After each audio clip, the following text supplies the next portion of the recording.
मुसलमान ममालिक का हालत-ए-ज़ार कोई ढकी छुपी बात नहीं। हर कोई जानता है कि इस्लामी ममालिक ज़ाती मफादात को उम्मत के मफादात पर तरजीह देते आए हैं। आपस में एतबार के रिश्ते खत्म हो गए हैं। इतनी पस्ती और कमजोरी है कि हर मुल्क बजाय अपने बरादर इस्लामी मुल्क के करीब आने के अमरीका और यूरोप का एतबार और भरोसा हासिल करने में मगन है। इसीलिए आज उम्मत मुस्लिमा मगरिबी दुनिया की मोहताज है और उन्हीं के इशारों पर तमाम सरबराहान नाचते हुए नजर आते हैं। आज की इस वीडियो में हम इसी मौजू का तज्जिया करेंगे कि इस्लामी दुनिया के ममालिक का तारीखी पस मंजर क्या है, इस्लामी ममालिक इस वक्त किस नहज पर खड़े हैं, इनके आपस के ताल्लुकात और मामलात कौन से कशमकश के शिकार हैं, और ये कि मगरिबी दुनिया किस तरह इन तमाम हालात से फायदा उठा रही है। वीडियो लंबी है, लेकिन इस वीडियो को जो भी पूरी देखेगा, हमारा दावा है कि उसको बेशुमार नई बातों का पता चलेगा।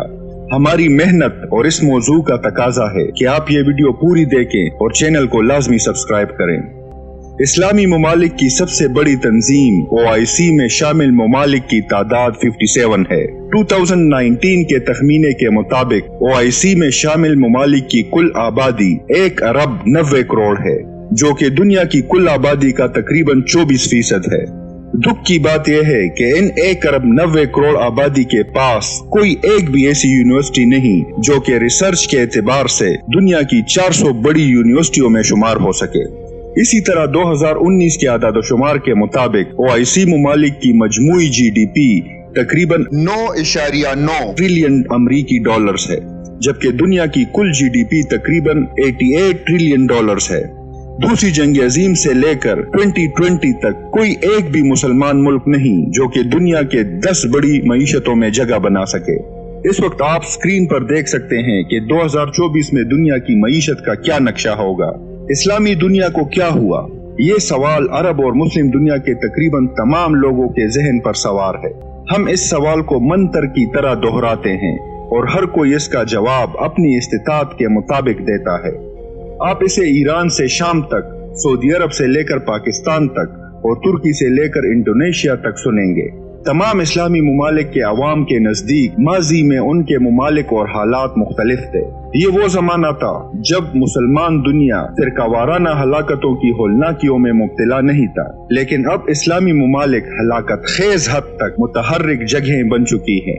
मजहबी गैरत का गलत और सियासी इस्तेमाल आम हो चुका है और तकरीबन हर इस्लामी मुल्क में बज़ाहिर न खत्म होने वाली बेसाख्ता जंगों का सिलसिला जारी है। अगरचे माजी में भी बगावतें और जंगें थीं, लेकिन वो किसी खास वक्त और जगह तक महदूद थीं और हो सकता है मुस्तकबिल में भी हों। लेकिन हमारा सवाल ये है कि इस्लामी दुनिया को क्या हुआ।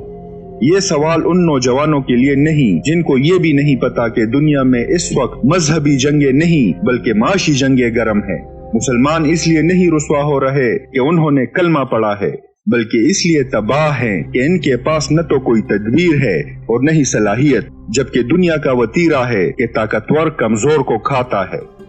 हमारा ये सवाल कि इस्लामी दुनिया को क्या हुआ उन लोगों के लिए भी नहीं जिनके वालिदैन ने उन्हें उन नौजवानों के बारे में नहीं बताया कि जो पेशावर, लाहौर और कराची की यूनिवर्सिटियों में बैठकर शायरी पढ़ते थे, बेरूत की सलाखों में मार्क्सिज्म पर बहस करते थे, या बगदाद में दुजला के किनारे साइकिलों पर सवार होकर एक पुरअमन माहौल के मजे लूटते थे।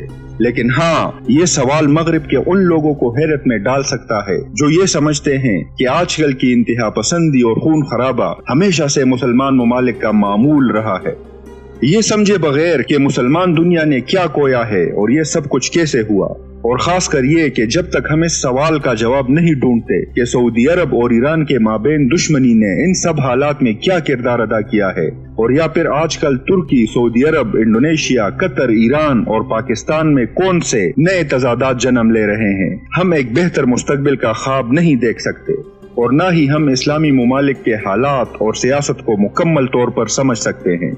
इस्लामी ममालिक की जदीद तारीख में बहुत से अहम मोड़ मौजूद हैं जिन पर नजर दौड़ाकर हम ये समझ सकते हैं कि किस तरह मुसलमान दुनिया मायूसी, पस्ती और गुमनामी के इस दलदल में आकर मगरिबी दुनिया के रहम करम पर आ गई है, जहां पाकिस्तान जैसे एटमी ममालिक भी मुसलसल अमरीका, IMF और वर्ल्ड बैंक से खैरात और भीख मांगने पर मजबूर हो गया है। हालांकि पाकिस्तान के वजीर आजम इमरान खान عوام کو یہ کہتے آئے ہیں کہ پاکستان نواز شریف اور زرداری کے کرپشن کی وجہ سے تباہ ہو گیا، جبکہ اس وقت آپ اسکرین پر دیکھ سکتے ہیں کہ انڈیا، چائنا اور انڈونیشیا میں بھی بہت زیادہ کرپشن ہے، لیکن ان کی معیشتیں پاکستان سے کئی گنا بہتر ہیں، جبکہ متحدہ عرب امارات اسرائیل کے وجود کو تسلیم کرنے پر مجبور ہوا، جس پر طیب اردگان نے بہت واویلا کیا، حالانکہ وہ خود اسرائیل کا پرستار رہا ہے۔ اور سب سے بڑھ کر یہ کہ کوالالمپور کانفرنس میں پاکستان، سعودی عرب اور ملیشیا نے شرکت نہیں کی۔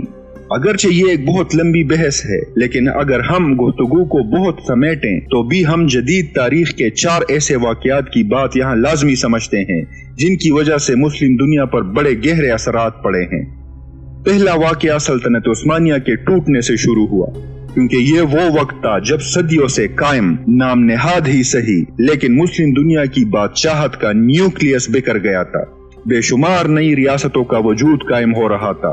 پہلی جنگ عظیم کے دوران ہی ترکی کی حکومت نے دنیا کے ساتھ بے شمار معاہدے سائن کیے، جس میں ان کے ہاتھوں سے کئی عرب علاقے نکل گئے۔ 2 نومبر 1917 کو بلفور کا معاہدہ ہوا، جو کہ دراصل فلسطین میں یہودیوں کی آبادکاری کا منصوبہ تھا۔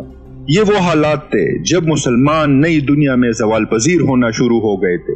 اگرچہ سعودی عرب، شام، عراق، مصر اور دوسرے کئی ممالک کو آزادی مل گئی تھی، لیکن دراصل یہ نئے بننے والے تمام ممالک برطانیہ، فرانس اور امریکہ کے قابو اور تسلط میں تھے۔ اس کے بعد 1930 کی دہائی میں امریکہ اور برطانیہ نے مختلف عرب ممالک کے ساتھ سمجھوتے کیے، اور یوں مسلم دنیا مضبوط ہونے کی بجائے کمزور سے کمزور تر ہوتی چلی گئی۔ دوسرا بڑا واقعہ دوسری جنگ عظیم کی وجہ سے پیش آیا۔ اس جنگ کی وجہ سے 32 نئے ممالک وجود میں آئے، جن کی پوری تفصیل اس وقت آپ سکرین پر دیکھ سکتے ہیں۔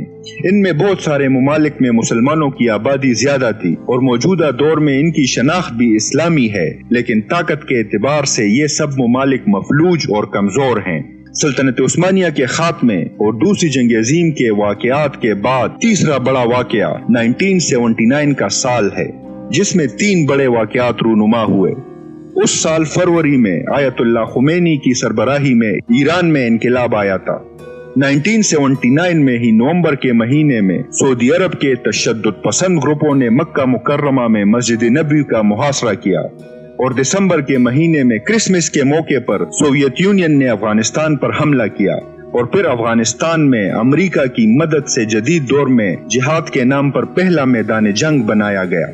پاکستان نے امریکہ سے پیسے لیے اور روس کے خلاف اپنی سرزمین اور عوام کو استعمال کیا، جس کی تباہ کاری آج تک ختم نہیں ہو رہی۔ چوتھا بڑا واقعہ امریکہ میں 9/11 کے حملے تھے، جس کے بعد امریکہ نے افغانستان سمیت کئی ممالک کو اپنے غیظ و غضب کا نشانہ بنایا۔ ایک دفعہ پھر پاکستان کو دہشت گردی کے خلاف جنگ میں پارٹنر بنایا گیا، اور مسلسل ڈو مور کے مطالبات کا نہ ختم ہونے والا سلسلہ شروع ہوا۔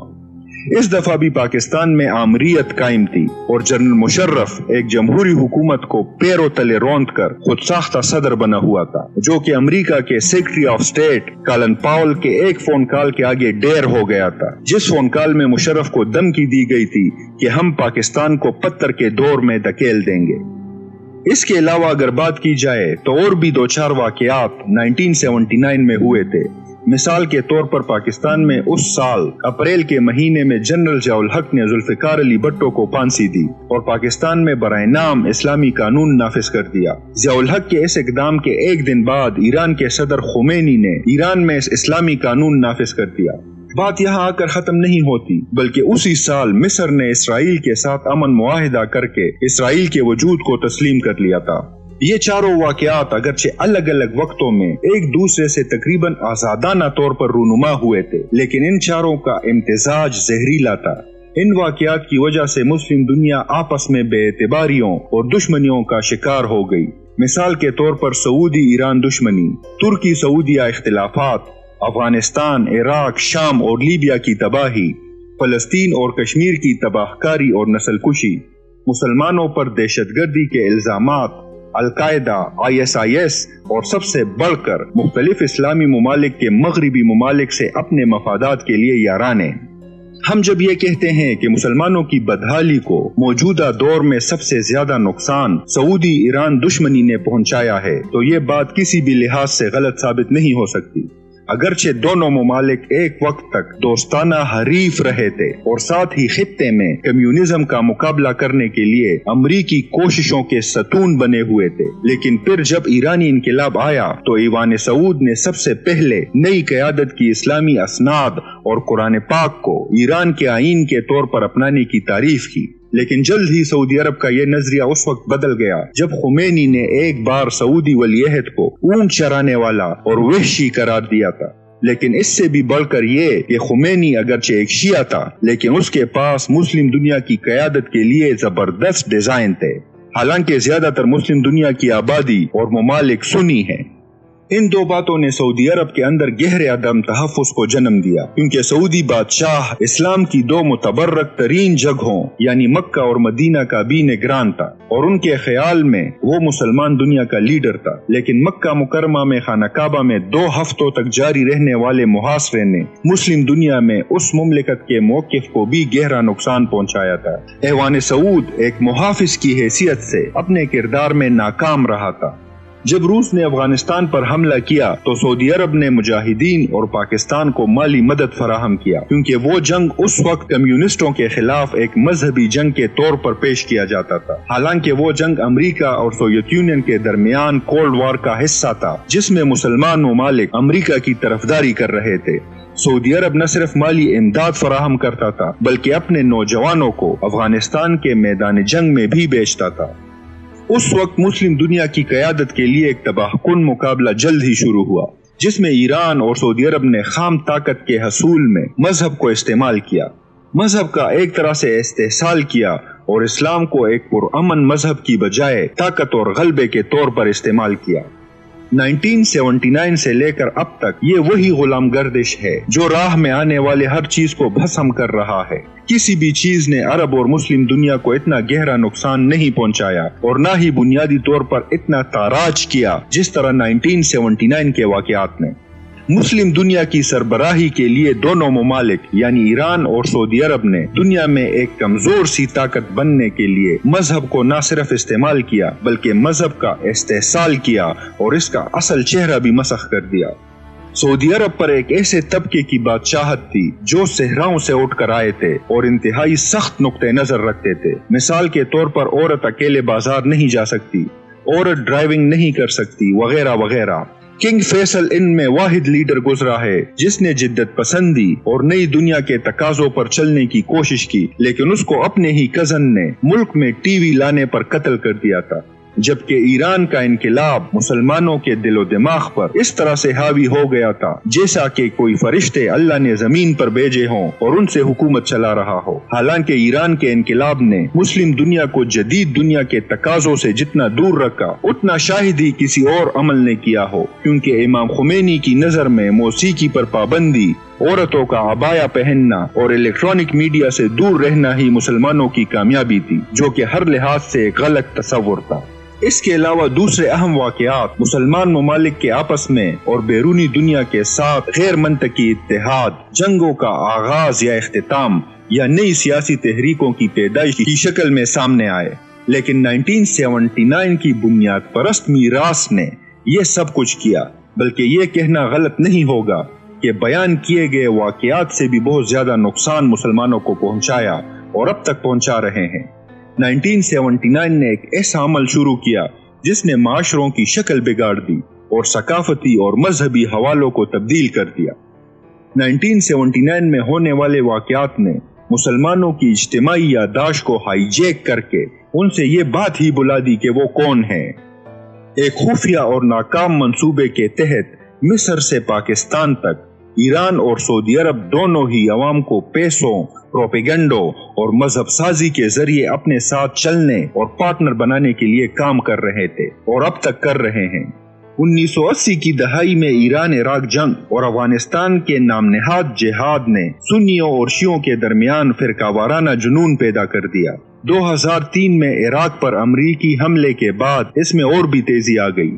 1990 की दहाई में मुसलमान ममालिक बेसकूनी का शिकार रहे। पाकिस्तान और तुर्की में हुकूमतें बनती और टूटती रहीं। ये वो वक्त था जब अमेरिका की दुनिया पर यकतन्हा हुक्मरानी शुरू हुई थी।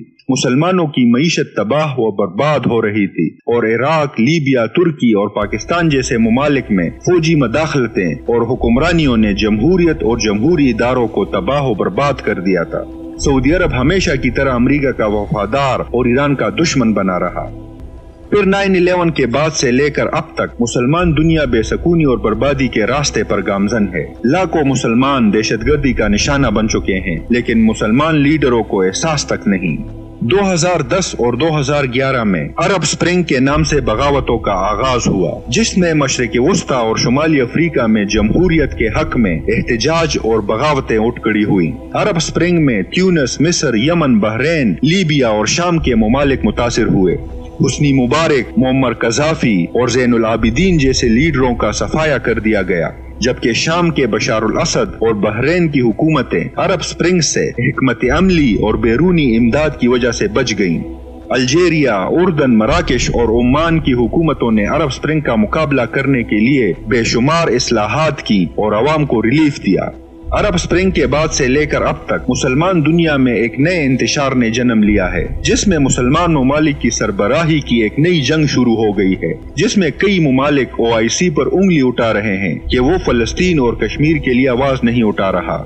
इसी सिलसिले में जब दिसंबर 2019 में इंडोनेशिया के शहर कुआलालंपुर में मुसलमान ममालिक का एक कॉन्फ्रेंस मुनक्किद हुआ, तो सऊदी अरब की हुकूमत ने उसको अपने लिए खतरा तस्वुर किया। कुआलालंपुर कॉन्फ्रेंस बेशुमार वजूहात की बिना पर एक अहम बैठक थी। कॉन्फ्रेंस का 5 नुकाती एजेंडा था, जिसमें कश्मीर और फलस्तीन अहम एजेंडा के तौर पर पेश होना था, लेकिन पाकिस्तान के प्राइम मिनिस्टर और मलेशिया की हुकूमत ने कॉन्फ्रेंस से 2-3 दिन पहले सऊदी अरब के दबाव में आकर कॉन्फ्रेंस में शिरकत नहीं की। इस कॉन्फ्रेंस को सऊदी हुकूमत ने OIC के बल मुकाबिल एक नई इस्लामी इत्तेहाद से ताबीर किया और कई ममालिक को इसमें शिरकत से रोका। हकीकत भी यही है कि OIC इंडिया, अमेरिका और इजराइल के सऊदी अरब पर गहरी असरअंदाजी की वजह से तकरीबन गैर फाल है। तुर्की अब इस सोच में है कि वो इस्लामी दुनिया की सरबराही अपने हाथों में ले ले, जिसमें उसकी इमदाद इंडोनेशिया, चाइना, ईरान और पाकिस्तान कर रहे हैं। लेकिन अगर हम तुर्की की मौजूदा मईशत का जायजा लें तो वो भी पाकिस्तान की तरह कर्जों में डूबा हुआ है। दूसरी तरफ तुर्की और सऊदी अरब में एक दफा फिर कशीदगी जन्म ले रही है। हाल ही में दोनों ममालिक के दरमियान काफी हद तक तिजारत बंद हो गई है और इस तरह मुसलमान दुनिया फिर तकसीम का शिकार हो रही है। पाकिस्तान और सऊदी अरब के ताल्लुकात भी काफी हद तक खिलाफ मामूल गैर यकीनी सूरत हाल का शिकार हो चुके हैं। अगर आप गौर करें तो एक तरफ अमेरिका और इसके साथ सऊदी अरब और मुत्तहिदा अरब अमारात खड़े हैं, जबकि दूसरी जानिब तुर्की, ईरान, इंडोनेशिया के साथ चाइना और रूस। यही वो हालात हैं जो मुसलमान दुनिया में एक दफा फिर बड़ी जंगों की आमद की निशानियां जाहिर कर रहे हैं। एक तरफ मुत्तहिदा अरब अमारात ने इसराइल के साथ अमन मुआहिदा करते हुए उसके वजूद को तस्लीम कर लिया, तो दूसरी तरफ इसराइल कह रहा है कि अभी मजीद इस्लामी ममालिक के साथ भी इनका यही समझौता होने जा रहा है। हम ये कह सकते हैं कि सऊदी अरब के ब्लॉक में जितने भी ममालिक हैं वो सब इसराइल के वजूद को आज नहीं तो कल जरूर तस्लीम करेंगे और यूं इसराइल के साथ साथ इंडिया की इजारादारी भी खित्ते में बढ़ जाएगी। मुसलमान दुनिया में पाकिस्तान, तुर्की और ईरान के अलावा दूसरी कोई बड़ी फौजी ताकत नहीं। सऊदी अरब के पास पैसा है और अमेरिका की फिलहाल तक हिमायत है। अगर कुआलालंपुर जैसे अगले किसी भी कॉन्फ्रेंस में पाकिस्तान, तुर्की, इंडोनेशिया और ईरान जैसे ममालिक किसी बाहमी डील पर रजामंद हो गए तो सऊदी अरब मुकम्मल तौर पर अमेरिका के रहम करम पर आ जाएगा। इसराइल की ख्वाहिश है कि इसके पड़ोसी ममालिक कमजोर हों ताकि कल को कोई उसे चैलेंज न कर सके। इसलिए वो वक्त दूर नहीं जब हम सऊदी खानदान की सल्तनत का शिराजा बिखरते हुए देखेंगे, क्योंकि अमेरिका और इसराइल सऊदी अरब को मुस्लिम दुनिया से जुदा करने में तकरीबन कामयाब हो गए हैं। दूसरी जानिब एक और थ्योरी तस्वीर का एक और रुख पेश करती है। वो रुख ये है कि जब 1980 में ईरान इराक जंग बगैर किसी नतीजे के खत्म हुआ तो 1981 में अरब लीग कॉन्फ्रेंस का इनेकाद हुआ, जिसमें उस वक्त के सऊदी शहजादे ने फहद प्लान के नाम से एक 8 रुकनी एजेंडा पेश किया। वो एजेंडा दरअसल अरब इजराइल मुआहिदा था, जिसमें फलस्तीन की सरजमीन पर इसराइली वजूद को तस्लीम करना और उसे तहफ़्फ़ुज़ फराहम करना था। याद रहे कि इस मुआहदे से पहले ही मिस्र ने इसराइल को तस्लीम कर लिया था। उस वक्त के फहद प्लान की मुखालिफत सिर्फ 3 मुमालिक ने की थी, जो कि इराक, लीबिया और ईरान थे। लीबिया और इराक दोनों ने सुन्नी मजहब के सऊदी अरब और शिया मजहब के ईरान पर सख्त तनकीद की थी। लीबिया और इराक दोनों के सरबराहान को जिल्लत के मौत मारा गया। शाम भी इसराइल के वजूद के खिलाफ रहा है और उसका हाल भी हमारे सामने है। इन हालात में ईरान वाहिद मुल्क है जो खुलकर इसराइल की मुखालिफत और फलस्तीन के हक में बयानात दे रहा है और यरूशलेम को फलस्तीन का दारुल खिलाफा मान रहा है। आप लोगों के जहन में ये बात होगी कि तुर्की भी तो फलस्तीन के हक में बात करता है, तो उसका जवाब ये है कि तुर्की के मौजूदा सदर तैयब उर्दगान को 2004 में यहूदी कांग्रेस ने प्रोफाइल अवार्ड से नवाजा था। 2005 में तैयब उर्दगान ने इसराइल का दौरा किया था और फिर उसी साल यहूदी तंजीम ADL ने तैयब उर्दगान को निशान शुजाअत से नवाजा था। फिर 2007 में पाकिस्तानियों के हर दिल अजीज तैयब उर्दगान की दावत पर पहली बार किसी इसराइली सदर ने तुर्क पार्लियामेंट से खिताब किया था। लेकिन इन सब बातों से बढ़कर ये बात कि मार्च 1949 को तुर्की वो पहला इस्लामी मुल्क था जिसने इसराइल के वजूद को तस्लीम किया था। हम इधर ही इस वीडियो को खत्म करते हैं, लेकिन इसी तसलसल की दूसरी वीडियोस जल्द आपको देखने को मिलेंगी, जिससे आप मुस्लिम दुनिया के सियासी हालात को बेहतर तौर पर समझ पाएंगे। दोबारा गुजारिश है कि हमारे चैनल को सब्सक्राइब करें ताकि हम मजीद अच्छी वीडियोस बना सकें। अल्लाह हाफिज व नासिर।